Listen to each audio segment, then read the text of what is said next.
Let me ask you something important. Do you speak English like this? I am not sure what you are talking about. Correct English, right? But it doesn't sound very natural. Native speakers almost always use contractions when they speak. Without contractions, your English sounds stiff, careful, and a little robotic. For example, learners often say, I am tired. A native speaker would say, I'm tired. Repeat slowly, I'm tired. Contractions are not slang. They are normal, correct, and expected in spoken English. Another common textbook sentence is, I do not know what he wants. A native speaker would say, I don't know what he wants. Repeat slowly, I don't know. If you avoid contractions, people may still understand you, but you won't sound natural or fluent. Listen carefully to native speakers. You'll notice they almost never say, I am, you are, they have when speaking normally. They say, I'm, you're, they've. Repeat slowly, you're doing great. Using contractions helps your English sound smooth, relaxed, and confident. Many learners understand contractions, but they don't use them when they speak because they're afraid it sounds informal. Let's clear this up. In spoken English, not using contractions sounds unnatural, not polite. For example, learners often say, she is coming later. A native speaker would say, she's coming later. Repeat slowly, she's coming later. Another very common mistake is avoiding contractions with negatives. Learners say, I cannot do that today. Native speakers say, I can't do that today. Repeat slowly, I can't do that today. In fast, natural speech, contractions help your sentence flow smoothly. Without them, your English sounds slow and careful. Another example learners use is, we have finished our work. A native speaker would say, we've finished our work. Repeat slowly, we've finished our work. Notice how contractions make English sound shorter, faster, and more confident. If you want to sound natural, you must train yourself to use contractions automatically without thinking. Learners also avoid contractions in questions, which makes their English sound careful and unnatural. For example, learners ask, are you going to join us later? A native speaker usually asks, you're going to join us later? Repeat slowly, you're coming later? Another common situation is with future plans. Learners say, I will see you tomorrow. Native speakers say, I'll see you tomorrow. Repeat slowly, I'll see you tomorrow. Learners also avoid contractions with would and had. They say, I would like to help you. A native speaker often says, I'd like to help you. Repeat slowly, I'd like to help you. Contractions are everywhere in real English. Movies, interviews, conversations, and daily speech are full of them. If you want to sound natural, don't save contractions for advanced level. Start using them right now. Another mistake learners make is avoiding contractions with it is and it has. For example, learners say, it is raining a lot today. A native speaker would say, it's raining a lot today. Repeat slowly, it's raining a lot today. Learners also often avoid contractions with they are and we are. They say, they are going to the park now. A native speaker would say, they're going to the park now. Repeat slowly, they're going to the park now.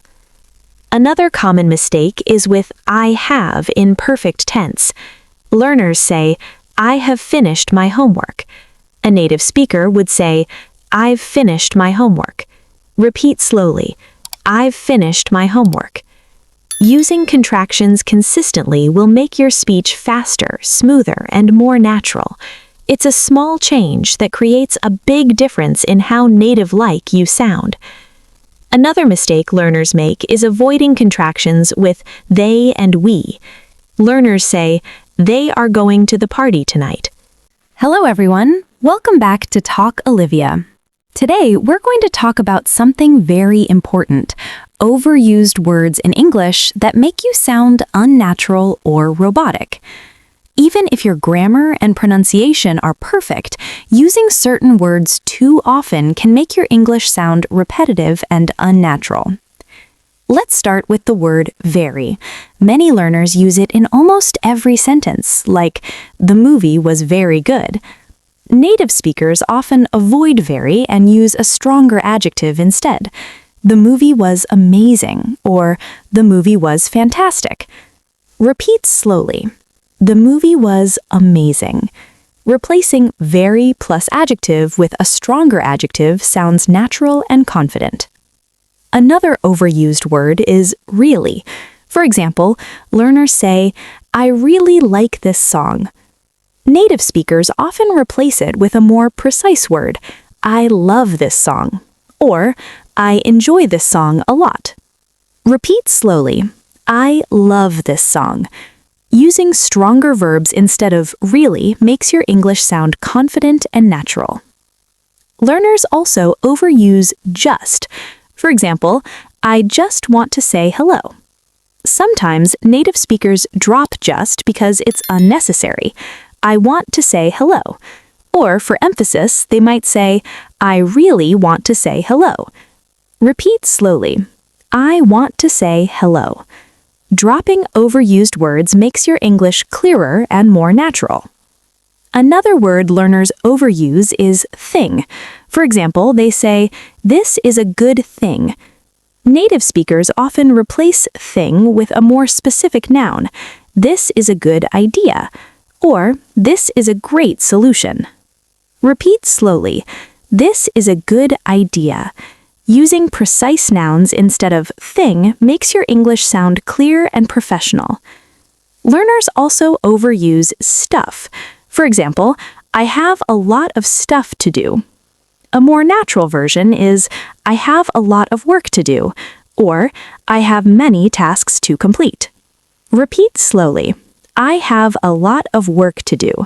Replacing vague words like stuff with precise words makes your English stronger and more confident. Finally, learners overuse good in almost every sentence. For example, the food was good. Native speakers often use stronger adjectives. The food was delicious, or the food was excellent. Repeat slowly. The food was delicious. Using stronger adjectives makes your sentences more vivid and natural. Another subtle overused word is like in filler sentences. For example, learners say, I was so tired. Native speakers often remove unnecessary like and say, I was so tired. Repeat slowly. I was so tired. Removing filler words makes your English sound fluent and confident. Another word learners often overuse is really. For example, they say, the movie was really good. A more natural way is to replace really plus adjective with a stronger adjective. The movie was amazing, or the movie was incredible. Repeat slowly. The movie was amazing. This makes your English sound more fluent and confident. Learners also overuse very in almost every sentence. For example, she is very smart. A native speaker might say, she is brilliant, or she is intelligent. Repeat slowly. She is brilliant. Replacing very plus adjective with a stronger adjective makes your English sound natural. Finally, learners often overuse so for emphasis. For example, I am so tired. While grammatically correct, native speakers sometimes use a stronger verb instead. I am exhausted. Repeat slowly. I am exhausted. Using precise words instead of overused fillers makes your sentences more professional and confident. Another overused word learners make is actually. For example, they say, I actually went to the market yesterday.